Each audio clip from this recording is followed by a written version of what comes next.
جب وہ کچن کی طرف چلی گئی تو میں نے کہا تمہارا نام تھا اشرف چیتا؟ وہ بولا نام اور کام دونوں آج بھی وہی ہیں، گویا تمہیں کچھ پتہ نہیں کہ اتنے سال گزر جانے کے بعد اچانک آج چیف کو میری ضرورت کیوں پڑ گئی۔ اس نے ایک جمائی لی اور نفی میں سر ہلا دیا۔ میرا کام بس اتنا تھا کہ آج تمہیں پاکستان نہ جانے دوں۔ تم ناکام نہیں رہے، تمہارا ریکارڈ خراب نہیں ہوا، لیکن فرض کرو تم کو دیر ہو جاتی، ٹریفک جام تو اس وقت تک نہیں ہوتا مگر حادثہ ہو جاتا یا کوئی بھی ایسی بات ہو جاتی، پھر تمہیں ایئرپورٹ پر روک لیا جاتا۔ اس نے بیزاری سے کہا رائٹ، اور میں وہاں بھی چکمہ دے کر نکل جاتا تو کراچی ایئرپورٹ پر مجھے لندن کی اگلی فلائٹ سے واپس ارسال کر دیا جاتا۔ میں نے تلخی سے کہا امید ہے تم اگلی فلائٹ سے نکلنے کی کوشش نہیں کرو گے۔ میں نے کہا میں اتنا بھی اناڑی نہیں ہوں، اب میری نگرانی کی جا رہی ہوگی، ہاں، اور یہ میری ذمہ داری ہے۔ یہ شیطان کی خالہ تو مجھے یہاں ٹھہرنے نہیں دے گی، میں کافی پی کر چلا جاؤں گا باہر۔ تمہارے حق میں یہی بہتر ہے۔ مارتھا نے اچانک کہا میں تم کو اپنے گھر کے اندر برداشت نہیں کر سکتی۔ اشرف چونکا، کیا یہ بڑھیا اردو سمجھ لیتی ہے؟ میں نے کہا یہاں ایک بنگالی رہتا ہے اور ایک ایرانی، انہیں شک ہے کہ خالہ بنگالی اور فارسی جانتی ہے اور پنجابی بھی۔ میں سوچ بھی نہیں سکتی تھی کہ تمہارا تعلق کسی گینگ سے ہوگا۔ مارتھا نے افسوس سے سر ہلایا۔ میں نے کہا مارتھا تم نے 2 سال میں ایسی کوئی بات محسوس کی؟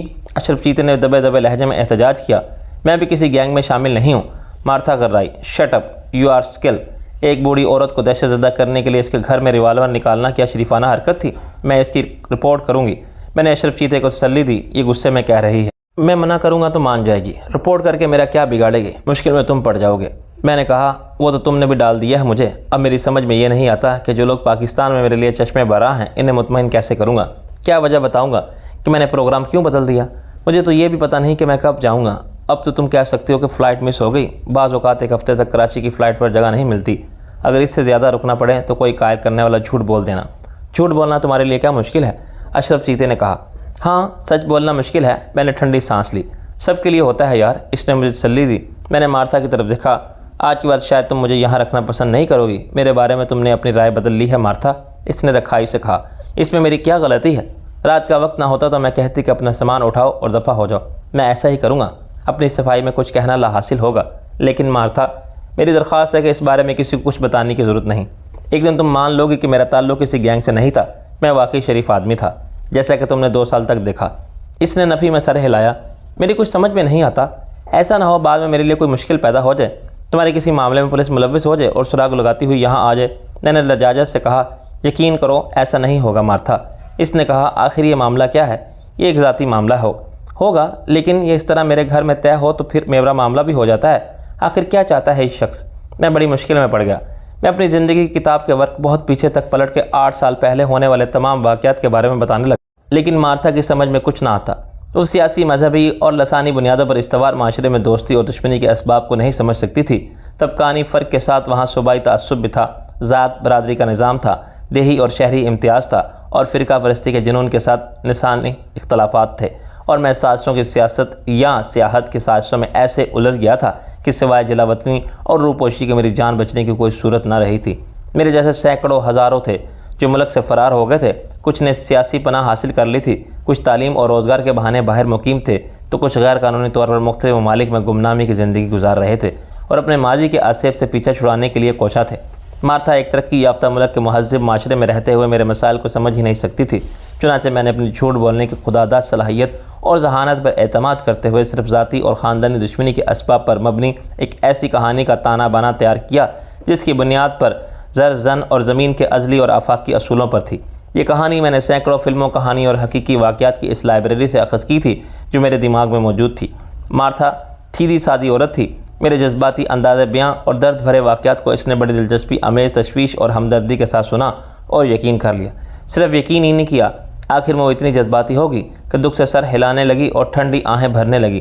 اس نے کئی بار رنجیدہ لہجے میں کہا او مائی گاڈ، میرے سر پر مامتا بھرا ہاتھ پھیرا اور آنکھیں بند کر کے اپنے رومن کیتھولک عقیدے کے مطابق خداوند یسوع مسیح سے میرے لیے سلامتی مانگی۔ اشرف چیتا صرف مسکراتا رہا اور میری بے بسی کے احساس سے لطف اندوز ہوتا رہا۔ اس کے کام میں کوئی الجھن نہیں تھی، وہ اس سے کہیں زیادہ مشکل اور خطرناک ذمہ داریاں پوری کر چکا تھا۔ وہ مجھ سے بہت زیادہ سینئر تھا اور اس کی وفاداریاں غیر مشروط تھیں۔ اس وفاداری کے بدلے اسے شاہانہ انداز میں جینے کی ہر سہولت حاصل تھی، تاہم وہ اپنی کشتی 24 گھنٹے خطرات کے سمندر میں رواں رکھتا تھا۔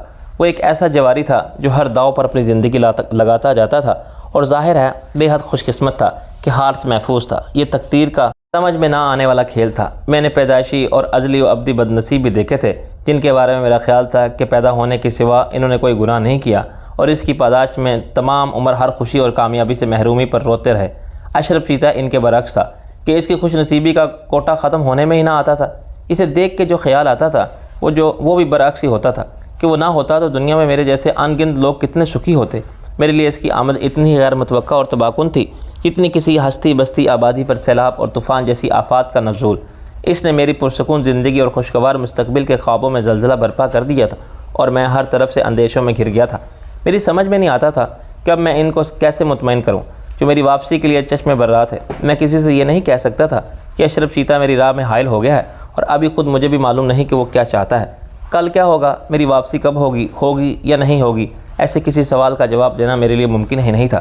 مجھے معلوم تھا کہ مجھ پر یقین کوئی نہیں کرے گا، نہ میرے سچ پر نہ جھوٹ پر۔ سمجھا یہی جائے گا کہ میں بغاوت اور نافرمانی پر آمادہ ہوں، کسی نے مجھے بہکا دیا ہے۔ خود میرے شیطانی خیالات نہیں آئے، شیطان کے روپ میں مجھ پر غلبہ پانے والی کسی فرنگی حسینہ نے۔ پیر چچا فرمائیں گے کہ اجی ہمیں تو پہلے ہی ہمارے موکلوں نے خبردار کر دیا تھا، خالو عنایت اپنا تڑکا لگائیں گے، یہ تو ہوتا ہی ہے۔ عدم آباد اور اولایت جانے والوں میں سے کون لوٹ کر آیا ہے؟ اور دادی جوتی اتار کے اٹھ کھڑی ہوں گی، اوکے اس نمونے کی یہ مجال میں خود لاتی ہوں اسے کان سے پکڑ کر، لیکن پہلے میں فون پر بات تو کر لوں، اس کے بعد ٹیلی فون کالز کا ایک لمبا سلسلہ شروع ہوگا۔ سب بولیں گے میری کون سنے گا؟ دوسری طرف لندن میں ان گنت لوگ ہیں جن کو میرے نہ جانے سے سخت حیرت کا شاق لگے گا۔ فریال، عائشہ، میرے ساتھ رہنے والے آفس کے لوگ، میں کیا وضاحت کروں گا، کتنا جھوٹ بولوں گا؟ میرے ذہن میں نفرت کا آتش فشاں بھی دھواں دے رہا تھا، اور مجھے ناقابل عمل خیالات بھی اکساتے تھے کہ میں صرف سوچنے کی بجائے کچھ کروں، چیتے کا کام تمام کر دوں یا اس کے ساتھ جا کے چیف کو گولی مار دوں تاکہ میرے ساتھ دنیا کو بھی ان کے شر سے نجات ملے، ورنہ میں ساری عمر بلیک میل ہوتا رہوں گا، ان کے مذموم مقاصد کا تکمیل کے لیے غلط اور خطرناک راستے پر چلتا رہوں گا اور اپنے لیے کچھ بھی کرنا پاؤں گا۔ ترقی، خوشحالی اور محفوظ مستقبل کے سارے خواب محض خواب ہی رہ جائیں گے، اور یہ سب اس لیے ہوگا کہ میں ڈرتا ہوں۔ مجھے اپنی بزدلی پر بھی شرم آتی تھی، آخر مجھ میں کچھ کر گزرنے کا مجاہدانہ جذبہ کیوں نہیں ہے؟ جو ڈر گیا سو مر گیا، اور یوں ڈر کے اور مر کے جینے سے تو بہتر ہے، مگر جو ناممکن ہے وہ ناممکن ہے۔ میرے ایک احمقانہ قدم کا خمیازہ ان سب کو بھی بھگتنا پڑتا ہے جن سے میرا جذبات کا اور خون کا، پیار کا اور اپنائیت کا رشتہ تھا۔ میں ان کے ساتھ دشمنی کیسے کر سکتا تھا؟ اس کے علاوہ میں خود بھی تو زندہ رہنا چاہتا تھا۔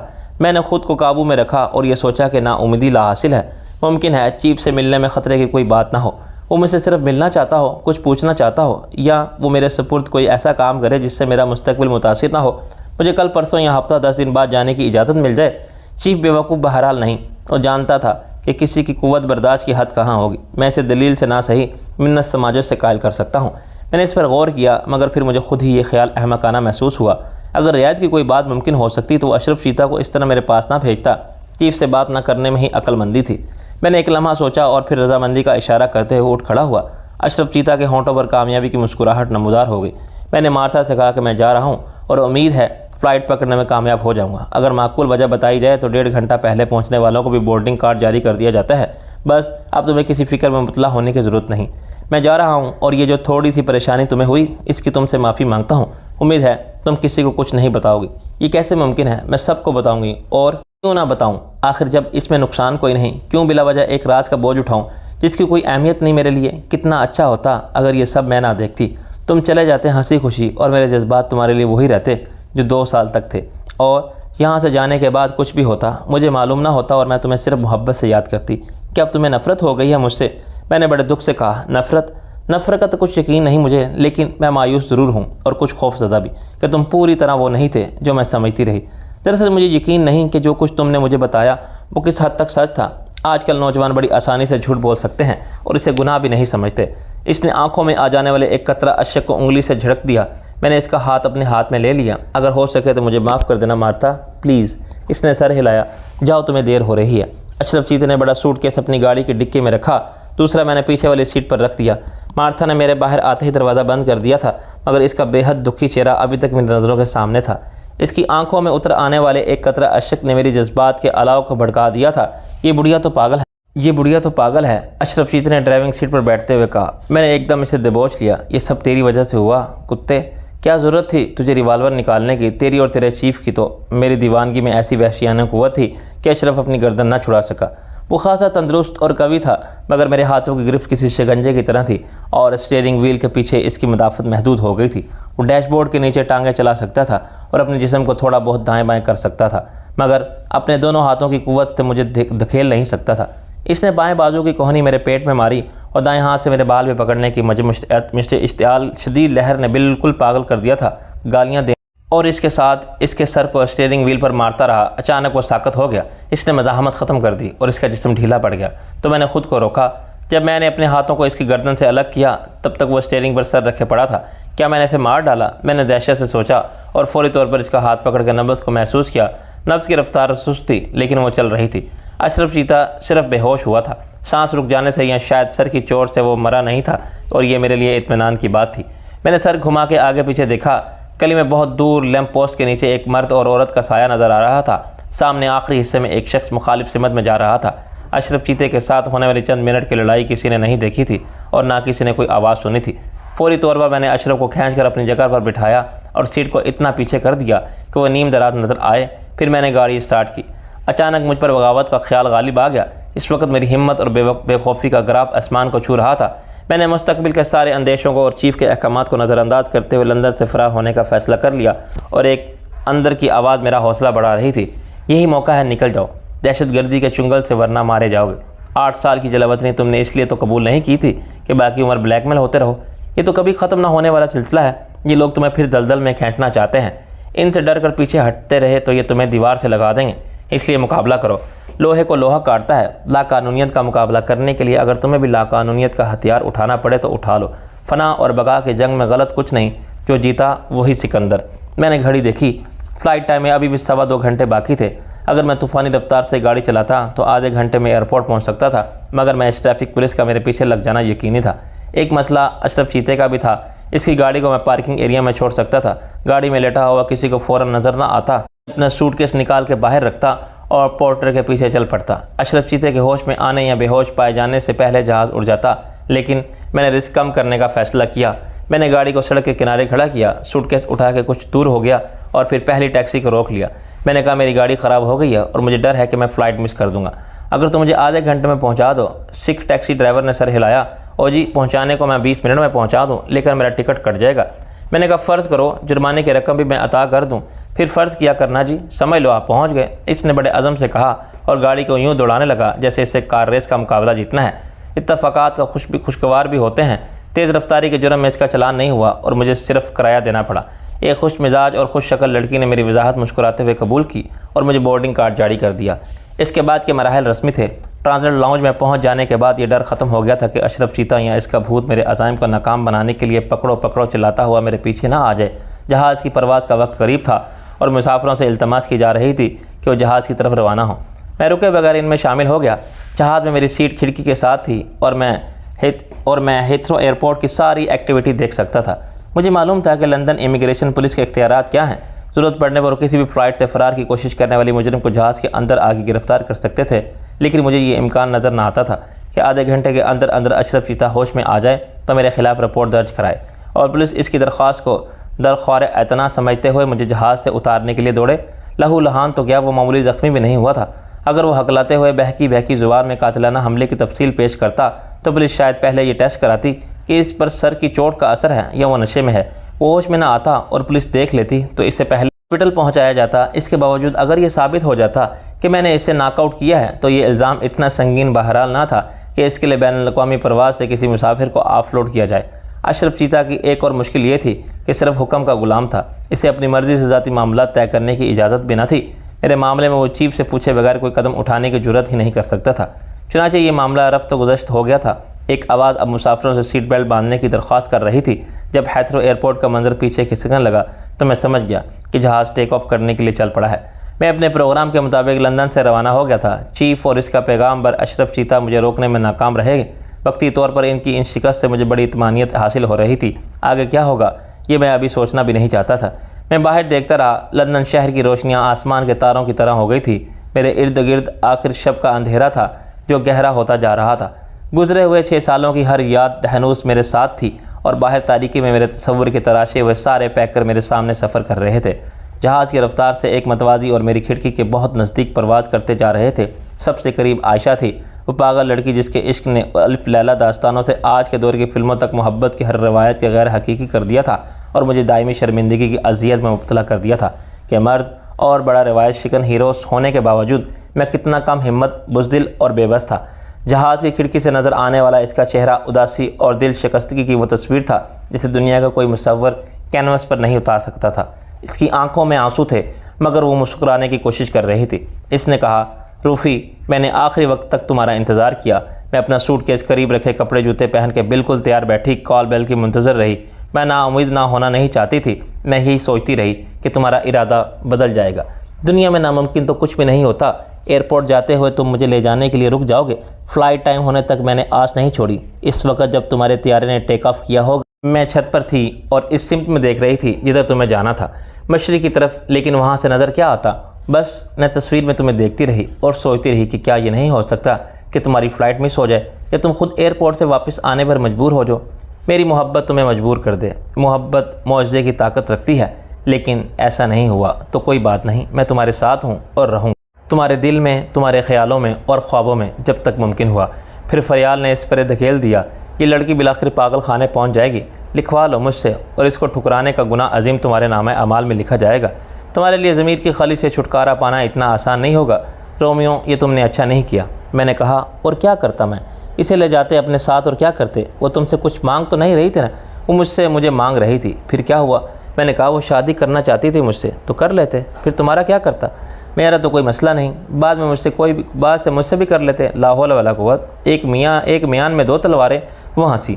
محبت کو تلوار سے تشبیہ مت دو، گلاب سے دو۔ ایک شاخ پر کیا دو گلاب نہیں کھل سکتے؟ محبت کی جگہ دل میں ہونی تھی، اور یہ تمہارا نہیں، میرا اور عائشہ کا معاملہ تھا۔ ہم گزارا کر لیتے۔ محبت میں گنجائش تو نکالنی ہی پڑتی ہے۔ دو بھوکے اگر کمینے اور خود غرض نہ ہوں تو ایک روٹی کے دو حصے کر کے کھا لیتے ہیں۔ دوبارہ لا حول ولا قوت۔ نہ میں روٹی ہوں اور نہ ڈبل روٹی۔ وہ ہنسی۔ بس میں آ رہی ہوں تمہارا سینڈوچ بنانے، 4 مہینے میں تمہارے پاس۔ میں نے کہا، شٹ اپ۔ ایئر ہوسٹس کا صدمے اور غصے سے برا حال ہو گیا۔ سر، میں نے تو صرف کافی کے لیے پوچھا تھا۔ میری وہ حالت ہوئی جیسے مجھ پر گرم پانی کے شاور سے اچانک یک بستہ پانی پڑ گیا۔ I am sorry, really very sorry. میں نے تم سے کچھ نہیں کہا۔ وہ مطمئن ہو کے مسکرائی اور مجھے کافی کا مگ تھما کے چلے گئی تو میں نے اسے اپنے سفر کے پڑوسی پر غور کیا۔ وہ نورانی چہرے اور 2-4 سال پرانی سیاہ چگی داڑھی اور والا طویل قامت دبلا پتلا نوجوان تھا جس کی ٹوپی کے نیچے گردن تک پہنچنے والے بالوں کے پٹے چمبیلی کے تیل میں ڈوبے ہوئے تھے۔ اس کی آنکھوں میں سرمے کی مقدار دیکھ کر مجھے خیال آیا کہ جہاز کی بجائے وہ کراچی کسی ویگن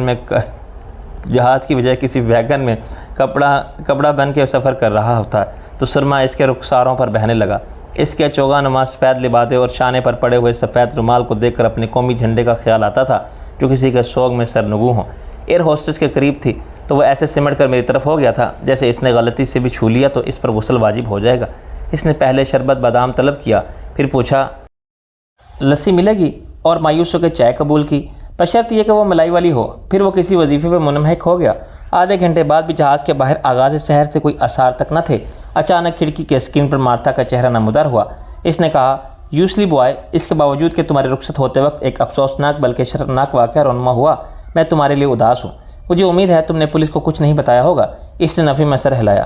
تم کا بہرحال اداس نہیں ہونا چاہیے کیونکہ تم رات سے صبح کی طرف جا رہے ہو۔ تمہارے ملک میں اس وقت سورج چمک رہا ہوگا، ہاں، اور لوگ لسی پی کے مونچھوں پر تاؤ دیتے ہوئے ڈکارے مار رہے ہوں گے یا آتش فشاں تمہاری خاک کے کانوں سے دھواں نکال رہے ہوں گے۔ میں لندن کے لیے اداس ہوں۔ تم ایک اچھے مستقبل کو پالو گے جس میں تمہارے لیے ہی نہیں سب کے لیے خوشی ہے۔ اصل بات یہ ہے کہ جو صرف اپنی خوشی کے لیے سوچتا ہے اسے اگر خوشی ملے تو ادھوری ملتی ہے اور عارضی۔ میں نے ایک یک بستہ آب بھری۔ میری خوشی ایسی ہی ہے مارتھا، اس کو مجبوری کہنا زیادہ مناسب ہوگا۔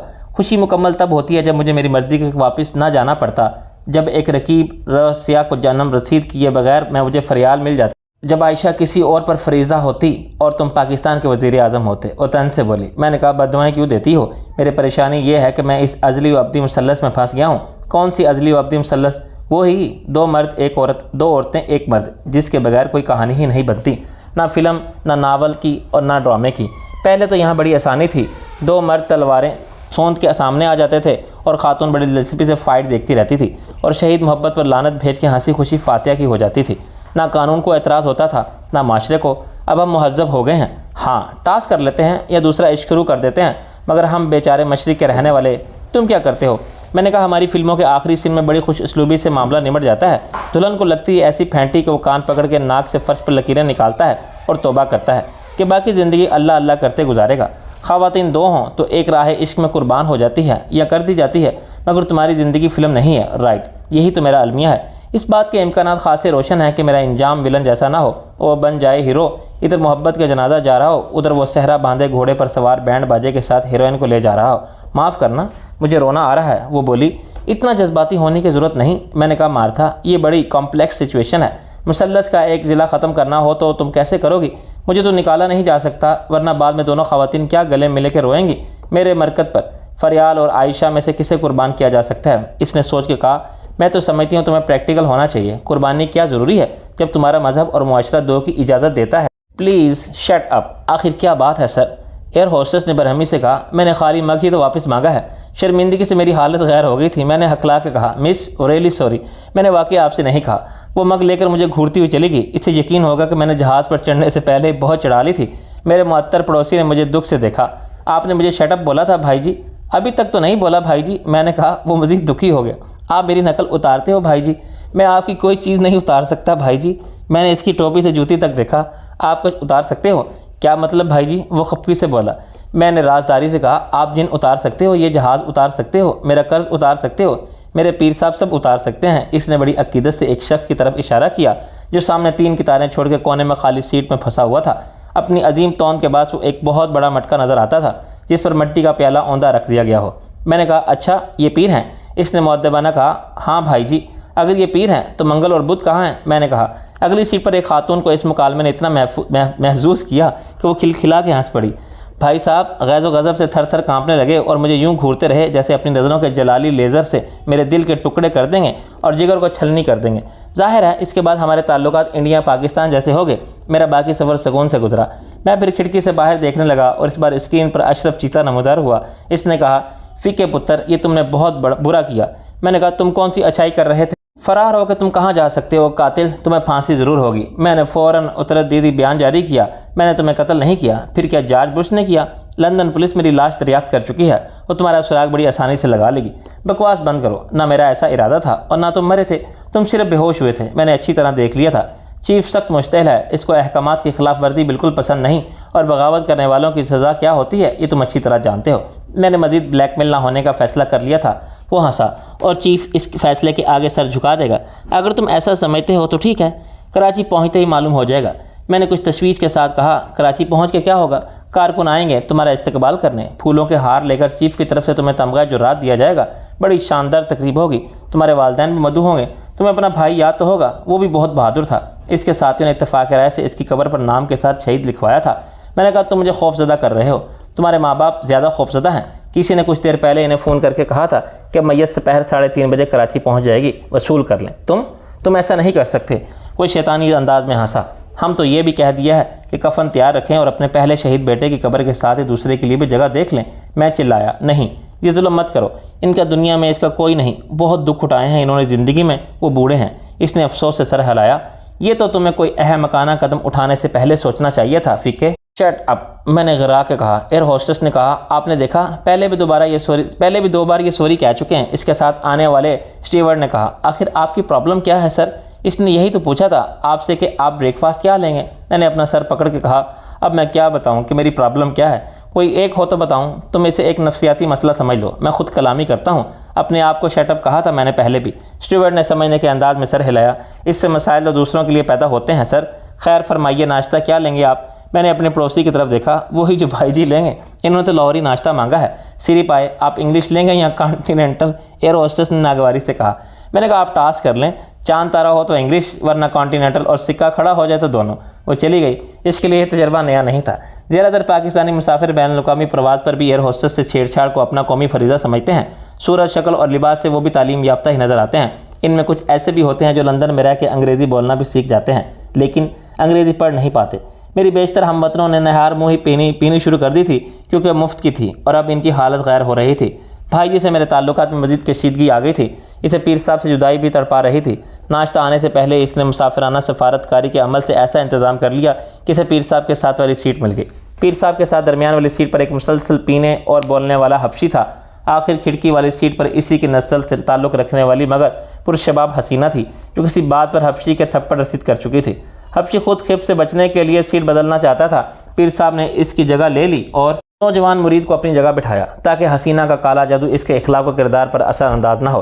حبشی نے میرے ساتھ بیٹھنے کی بجائے پچھلے حصے کی ایک خالی نشست کو ترجیح دی جہاں سے واش روم قریب تھا، تو میں نے خدا کا شکر ادا کیا۔ بھائی جی کی خفکی برداشت کی جا سکتی تھی، کسی شرابی کی بکواس نہیں۔ شاید اس کو دوسرا تھپڑ میں رسید کرتا۔ صبح اچانک ہی ہو گئی تھی، یوں لگتا تھا جیسے ہماری مشرقی روایات کے مطابق صبح کا دبے اور صبح شادی کا تکلف کیے بغیر سورج نے ہیلو کہنے پہ دیر نہ لگئی۔ بالکل اسی طرح جیسے ہمارے ماحول میں کسی بھی لڑکے کو اظہار عشق کے سبب وصل تک کی مسافت طے کرنے میں مہینوں اور بعض اوقات برسوں لگ جاتے ہیں۔